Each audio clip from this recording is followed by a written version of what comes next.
All right, y'all. Time for the Preakness Stakes here. Now, I know what a lot of you are thinking. This is a one horse race. Journalism was supposed to win the Derby. He got beat by the second favorite, Sovereignty. Sovereignty sitting this one out. So, I mean, it's a bunch of other horses that really aren't that good. A bunch of other horses that aren't as good as journalism. I mean, we don't have Baeza in here. So, it's really a one horse race. He's an 8-5 morning favorite. Probably should be a 3-5, right? No, no, I don't think so. I don't think so.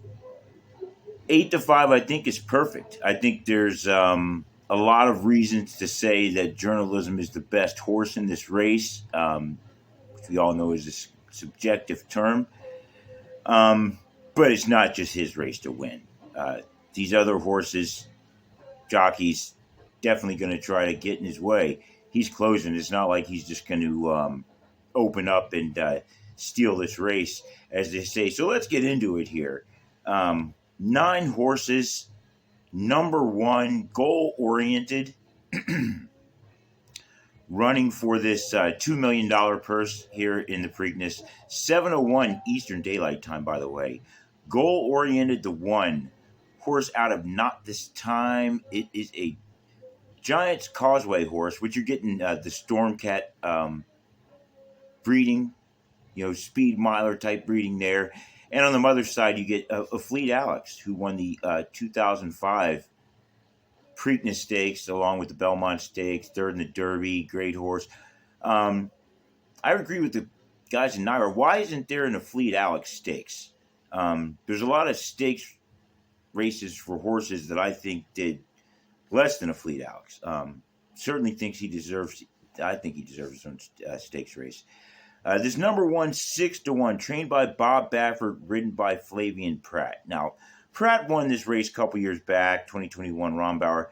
Baffert, however, 8 wins in this race. Now, as we look back real quick over these Baffert wins, 97 Silver Charm, 98 Real Quiet, 01 Point Given, 02 War Emblem, 2010 Looking at Lucky, 15 American Pharaoh, 18 Justify, and 23 National Treasure. And you see, he's done it in a few different ways. He's gotten the steal, like National Treasure. That was a true steal. It kind of gave the horse the race. It was a 113-1 opening 3 quarters that they just gave this horse.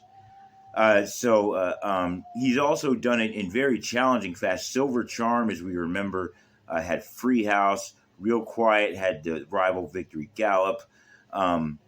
Point Given caught up in all kinds of mess in a really fast Derby, but came through with a solid win in the Preakness. War Emblem. He's done it in all different kinds of ways. So Baffert with 8 wins, he holds the record now. There's no reason to really count him out. Now, when you look at this horse, okay, all right. Last out, a couple weeks back, Churchill Downs, he ran in one of the allowance races. Ran a mile 1/16, 142-4. Good time there. Before that, broke his maiden at Santa Anita, 6 furlong. So not much else to see besides the horse has done everything he's been asked to do so far. Trained by Bob Baffert, ridden by Flavien Prat. So top jockey, top trainer. They got him 6-1 morning odds. I guess that's fair.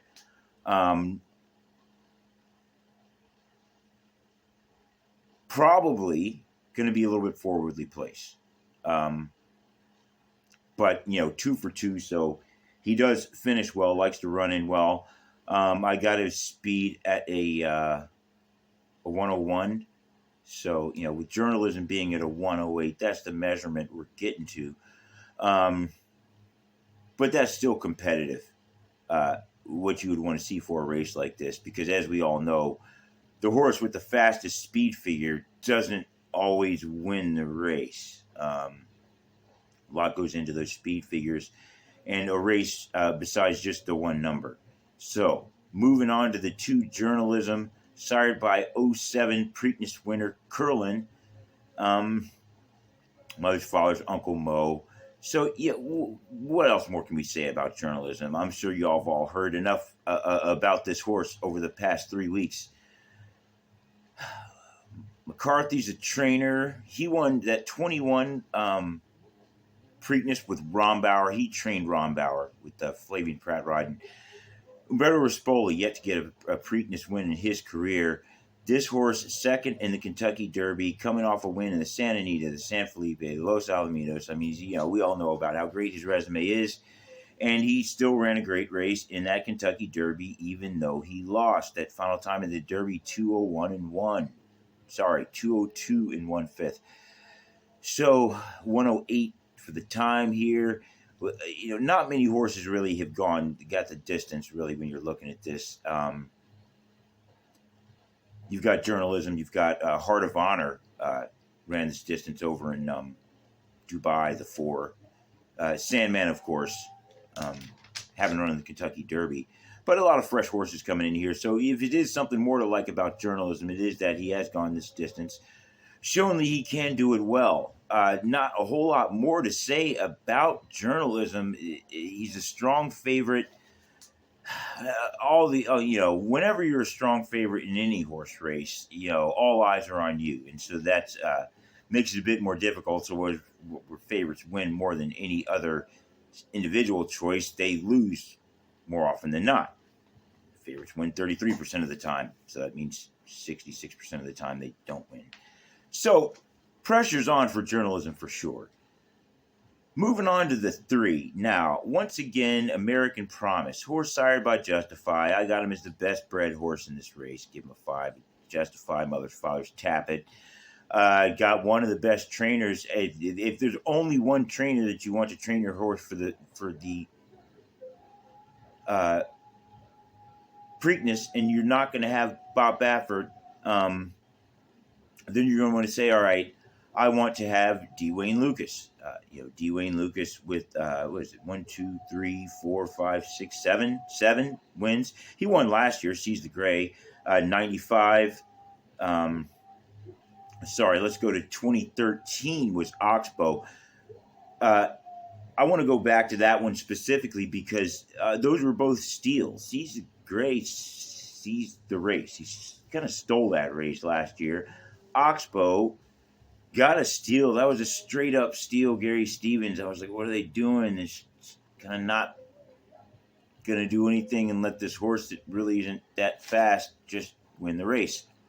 She just got a lead and nobody challenged him. 99 Charismatic, another near miss Triple Crown horse. Rough ending, but horse had a strong Preakness. Timber Country, Tabasco Cat, Tanks Prospect. And you're going back, some of these are Pat Day horses, Gary Stevens and Pat Day. And, and that's a lot of thing you need with a race like this. You want to get a jockey that's aggressive enough to not fall asleep because this pace can get fast in this one. But it's not really as fast as the Derby, even though it really should be. Historically, it's not. People are more careful, and they really run the pace more the way they should. Whereas the Derby's got rabbits and all kind of stuff, 20 horses. So pace-wise, the Preakness can seem to make a bit more sense. And that's going to really work well for a good jockey, too.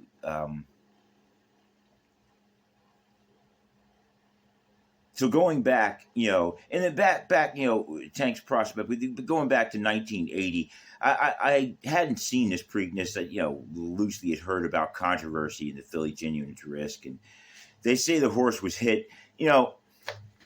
I almost got angry in retrospect. Listening to the call of the idiot announcers looking at the replay and saying how it was an obvious case of interference. And they did this whole, well, he hit the filly.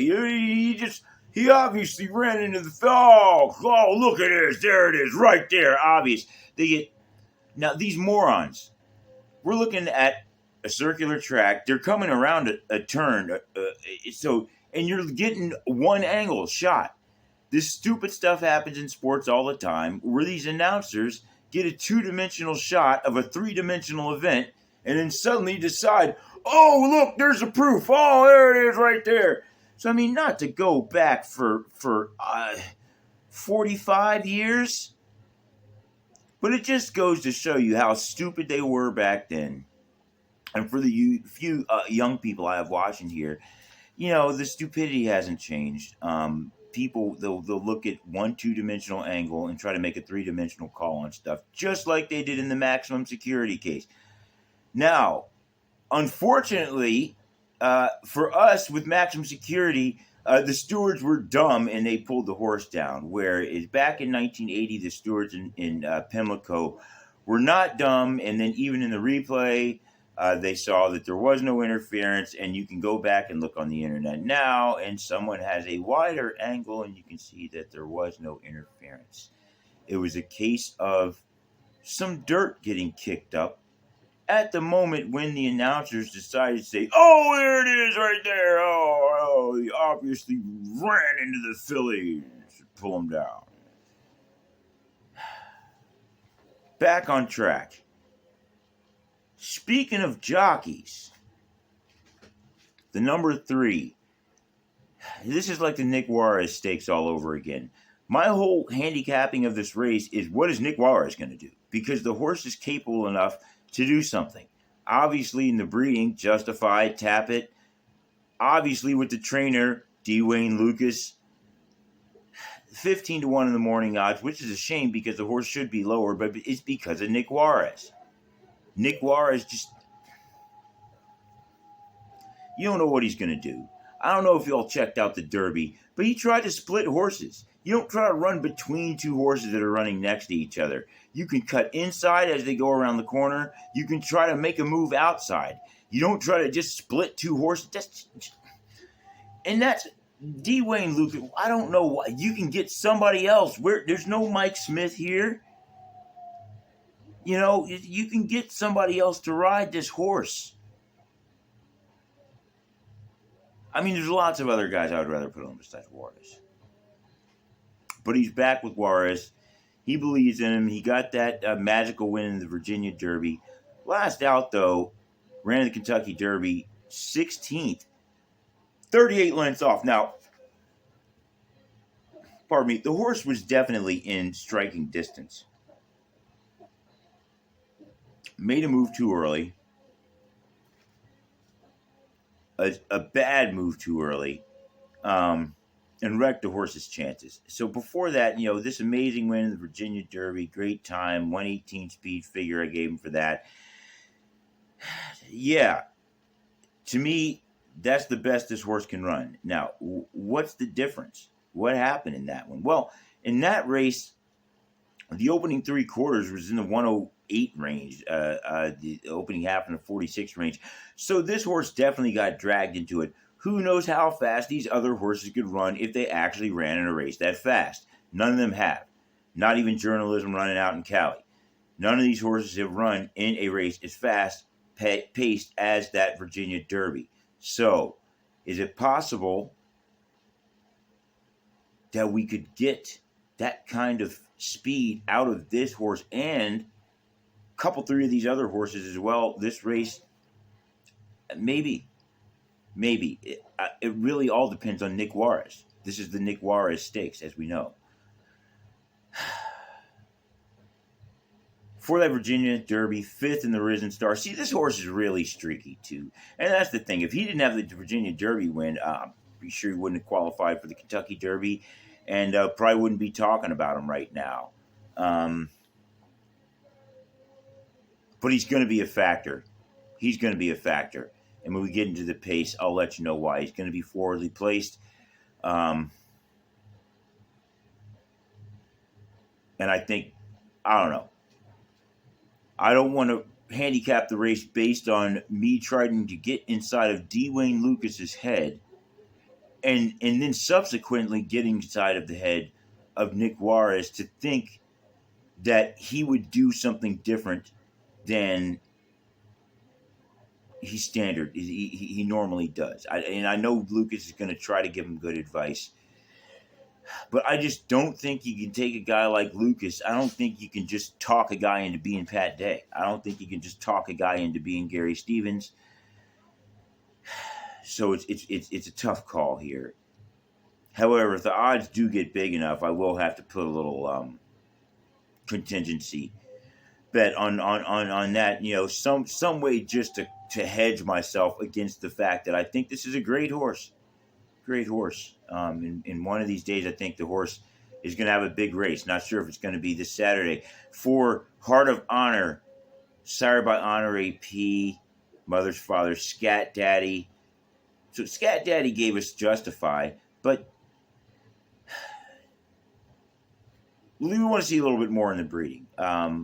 Horse coming over from Dubai, 12-1 in the morning odds. I think that's a bit generous. Probably going to go up. Jamie Osborne, the trainer. Saffie Osborne, the jockey. I just heard she was the first female jockey to ever win over there in Maidan in the United Arab Emirates in Dubai. Now, coming over here to run in the Preakness. Don't know how well that's going to translate. 93 speed. Now, while the horse has gone the distance, these are some slow times. They just don't run races as fast like that overseas on a regular basis. And their opening three quarters are... I tried to time one once. It's like 113 or something like that. Came out to... It's tough. But they just aren't keeping up the pace. And it's tough for a horse to all of a sudden just make that kind of an adjustment coming to America. So a 93 speed, going to have to make a 20-point jump, in my opinion. Going to have to get that up. Not a 20-point jump, but they're going to have to make it at least a 10-point jump to be competitive, in my opinion. And I don't really know. The only horses that have shown to do that is the Japanese horses, Forever Young, which turned out to be a great horse. Last out for this horse, though, second by a nose in the UAE Derby behind Admire Daytona, who struggled with that Derby speed. Before that, second in this All-Bots, not sure what the rest of that is, stakes in the UAE as well. Second at a mile in UAE. Now, hey, maybe they're just hoping, let's just get out of here. Horse is running well. Let's just go ahead and go to America without the wins, and maybe we'll hope to, get tightened up and get some wins later on in America. Probably a decent strategy. They're not really getting the wins over there in Dubai, but the horse is closing well. But, maybe just need to see some tougher competition. Not sure about a win here or hitting the board. Not really sure about that. Number 5, Pay Billy. Another horse not sure too much about. Horse sired by Improbable. That's out of City Zip. I like the City Zip horses. They give you some decent breeding. Mile type speed, but not much else to go with that. Now, horse is the winner of the Federico Tessio. Trainer is Gorham here, written by Raul Mena. 22% on the year, but 12% last year. So, Mena, he's not one of those top jockeys, but he's off to a good start. Maybe it translates over well. This horse has a lot to do with that. He won the Federico Tessio, a 152 mile and an eighth. Just put me to sleep. Won the private terms, though. Won this Miracle Wood. 4 wins in a row. So, horse knows what to do on the track. He knows how to win. 91 with the speed figure, though, so another one I think is going to have to make a big jump. And I just don't really know that he's ready to that. 21 in the morning odds, that's probably fair. Probably going to be a little bit more than that. I think he's probably a bit outclassed. Number 6, River Thames. Now, this New York bred horse out of McLean's Music, the Distorted Humor horse, which gave us Funny Side, the only New York bred horse to win the Kentucky Derby. 9-2 in the morning odds. We got Todd Pletcher's the trainer. 0 for 10 in the Preakness. Irad Ortiz Jr. 0 for 6 in the Preakness as the jockey. Hey, these guys are going to get it done one of these years. This could be the year. I don't think River Thames is the best horse in the race, but in an off situation River Thames is one of those horses that I think could come up with the win. Horse closes well. Third in the Bluegrass, not too impressive there, beaten by Burnham Square and East Avenue. Even though that was I don't know, maybe he just kind of got caught. Burnham Square ran him down, seemingly from out of nowhere. East Avenue was fading and then kept fighting. So that was quite a race, even though the time wasn't that impressive. He was second by a neck in the Fountain of Youth Stakes behind who? Kentucky Derby winner Sovereignty. So, he showed a little something there. Sovereignty had to run him down. Before he had a win in an optional claimer at Gulfstream. So, he's still 3 years old. He's still growing. I gave him a 100 speed figure. That puts him right in the mix. Like I say, I don't think he's as far as the top tiers the horses go in this one. But horse is strong, runs well. He's 3 years old, still growing. Good jockey, a good trainer. And I think it's kind of hard to leave him out of your tickets if you're playing exotics. And maybe you want to take a shot on win. 9-2, I don't think that's really good for a win, though. I think that should be higher. Maybe it will be a bit higher come race time. Number 7, a horse that I don't think his odds are going to go higher to win, is Sandman. A lot of people still just love this horse. Now, I love the breeding. Tappet horse, a mother's father's, is distorted humor. I got him, he's just as good as American Promise I've got as far as the breeding goes in this one. Sandman, though, I don't know. To me, he's just a Belmont horse. He's going to need to run a lot closer to the pace. I think this Preakness is going to be quick. The Derby's quick. You may have some slop in there, which once again, if it's sloppy, he's going to favor the front runners. I don't know that Sandman is really a cutout for this one. I do admire the fact that they are bringing him back for the race, though. I really wish they would bring back the Visa Triple Crown, or I guess Visa probably can't afford that these days. But how about we get the Coinbase Triple Crown? Or how about we do the Robinhood Triple Crown? One of these crypto people can afford to sponsor a Triple Crown bonus to just go to the highest points earner. So the horse that finishes the Triple Crown with the most points wins the money, whether they win all 3 races or not. And then there's just a big bonus on top of that. It was $5 million back when Visa did it. Certainly those crypto people can scrape together $5 million these days. So maybe if any of you know any people out there in the crypto world, you could probably make a quick phone call and make that happen. I mean, those guys are always looking for something to bet on. And they're always looking for people that like to bet. And so to me, that seems like a match made in heaven to have some crypto people sponsor a Triple Crown Challenge. Let's get that going for next year. For this year, though, Sandman, no points. I think it's going to be tough for you in this. Ran 7th in the Derby. Mark Cassidy switched the jockey. I don't know whether you really want to say he switched. Johnny Velasquez is riding him now because Jose Ortiz is going to be riding on the number 8 horse here, Clever Again. He said he was already committed. If Sandman won the Derby, he would uncommit. All right, doesn't happen. Calvin Burrell did that, but when you look in retrospect, Rachel Alexandra was faster than Mine That Bird, and Rachel Alexandra probably could have won the Derby, maybe the Triple Crown. Rachel Alexandra, when you look at the Preakness she put up, represented just like with the male horses that run. I mean, she was really a truly strong filly. Sandman, however, switching to Johnny V, I don't know that that's going to help. I don't think that Johnny V is going to give him that much better of a ride than Jose Ortiz has given him. Like I said, 7th in the Kentucky Derby, 12 lengths off. Got a win in the Arkansas Derby. That was a bit of a fast pace, even though the 3/4 wasn't that fast in that one. 3rd in the Rebel before that. I just think Sandman's just, like I said, unless they really change the strategy, I think that he's probably better off for the Belmont. these horses, I think, are going to want to get after it.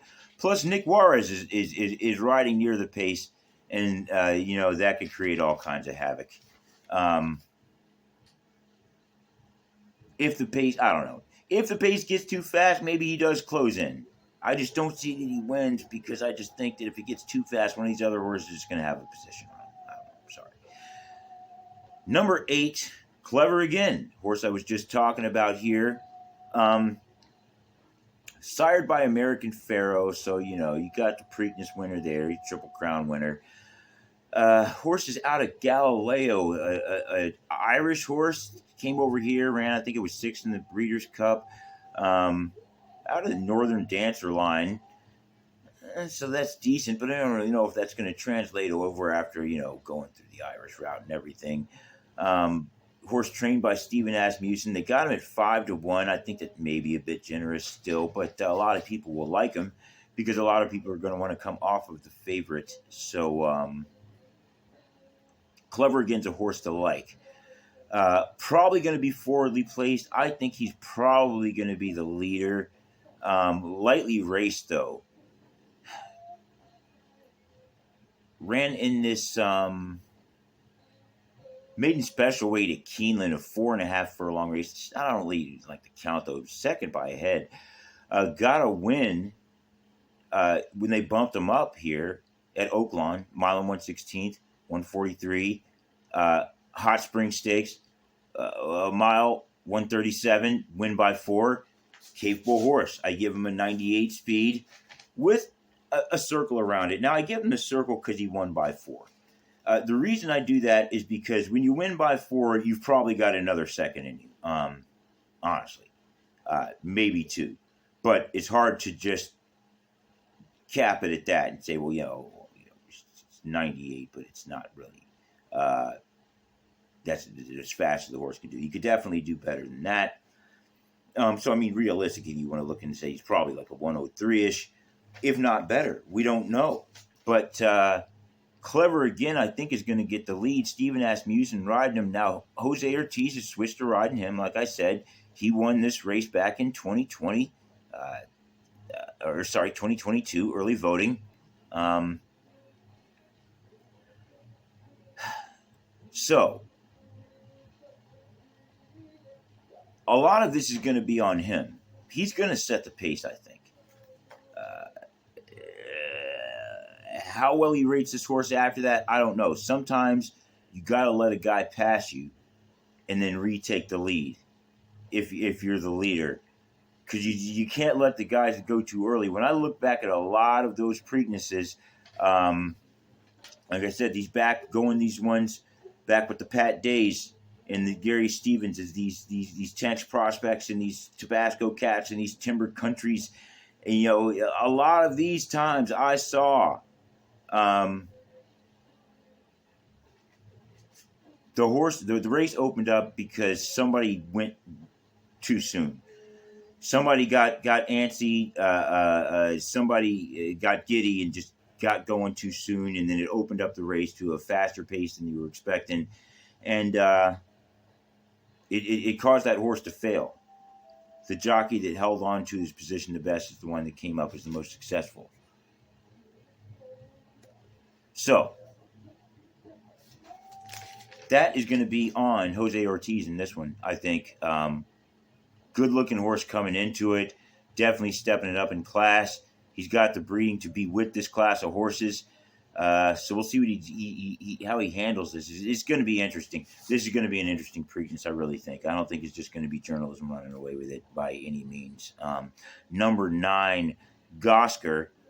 Nyquist is the sire of this horse by Uncle Mo. Another Tappet horse on the mother's father's side. So good breeding. He's got the breeding to win it. Horse runs well, closes well. Trained by Brendan Walsh, ridden by Luis Saez. Now, here's the thing to not like about the horse. Luis Saez is riding the horse, but he wasn't the horse's jockey. It was Flavien Prat. And Flavien Prat, as we know, is going to be riding... Oh, sorry. I Ride Ortiz. River Timbs. Irad Ortiz was riding this horse in the Lexington Stakes. Yeah, see, now that's bothering me. And so I'm just going to have to make sure we got that.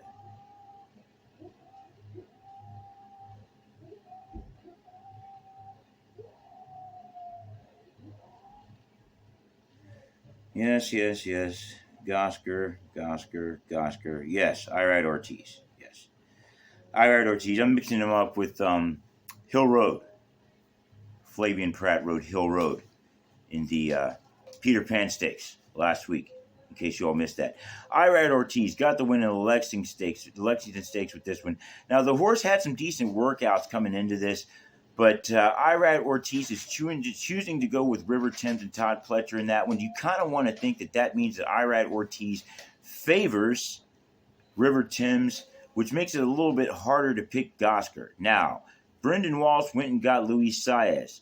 Now, there is something to like in that because when you look at the jockey trainer over the last year, they've got, what is this, a 33% win percentage, boom, booyah, and a plus 135 win. I forget the number they call that. For if you bet the horse straight up to win, it's usually a losing number. To be up $1.35 is big. Plus the 33% win percentage. So you like the jockey trainer combo with the Walsh Saez. That might be the new Pletcher Velasquez. We'll have to keep an eye on that if he can get something done here. I'm not sure. I gave him a 95 speed. Like I said, even if he bumps it up, he's going to have to take an extra notch up. Could he do it? Yeah, he's bred to do that. I'm just not quite sure if Irad Ortiz doesn't like him. I kind of like Irad Ortiz and trust his judgment, so I kind of put him a notch below River Thames. Now, let's get into this pace. We are going to have, I think, a 46-3 opening half mile. I think we're going to have Clever again with Jose Ortiz get out there for the lead. I think they will give it to him initially, and I think you're going to have the 1 and 3 sitting right behind him. You're going to have Flavian Pratt, and you're going to have Nick Juarez with this American Promise right there, making sure to keep him honest. So I don't think Jose Ortiz is really going to have a lot of time to relax. I honestly think that they're going to end up keeping it rolling, kicking it up a notch for that 3/4. I got the 3/4 in 110 and 2. 110 and 2. Pardon me, with Clever again still on the lead. I think Nick Juarez starts going for it with American Promise after they get past that point. Flavian Pratt, I think, holds off of goal-oriented. And I think Pay Billy's going to be in the mix there. Raul Minnow will be in the mix, but I think he'll start soon to realize that his horse really isn't cut out for this pace. And then we're going to start looking at the closures because we all know we're going to be looking for journalism and we're going to be looking for a Heart of Honor. We're going to be looking for River Thames. Sandman probably going to be too far off the pace again. I think Johnny V might have him a little bit more motivated. And I think we're going to have Gosker in there. And I think these horses are really going to have to start chasing after the top horses. Clever again after facing a lot of pressure from American Promise, who I think will start poking his head in the front. I think Clever again. I think Ortiz is really going to feel like he's going to have to go after it because he's not going to want Nick Juarez to get ahead of him. And I think it's going to be to his fault. And I think goal-oriented is going to move then. Goal-oriented is probably going to move past these other two horses and then set up a chase for these horses running behind. We're going to have journalism. We're going to have River Thames.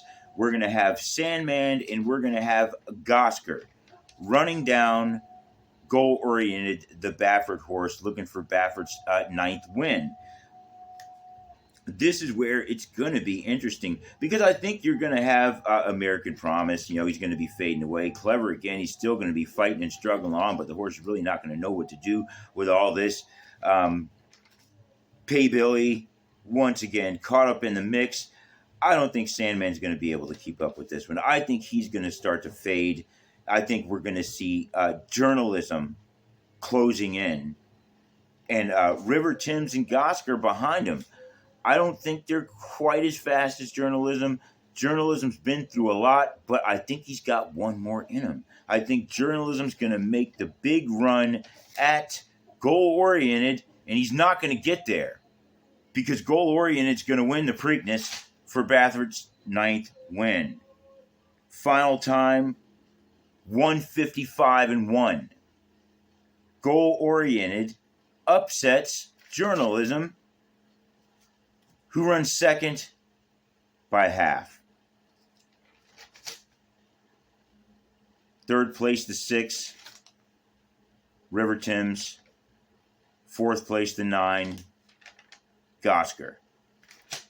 I think we're going to be setting up for another exciting Preakness. And I think journalism's just going to fall a bit short again. I don't think Rispoli is just really going to be ready for what's going to happen here. I think it's going to get a bit chaotic, and I think Pratt's going to get him home. So, as always, let me know what you think in the comments section. Please give me your picks, but that's how I got it. I got goal-oriented running first to win the Preakness, journalism second, 6 River Timms third, and the 9 Gosker running fourth.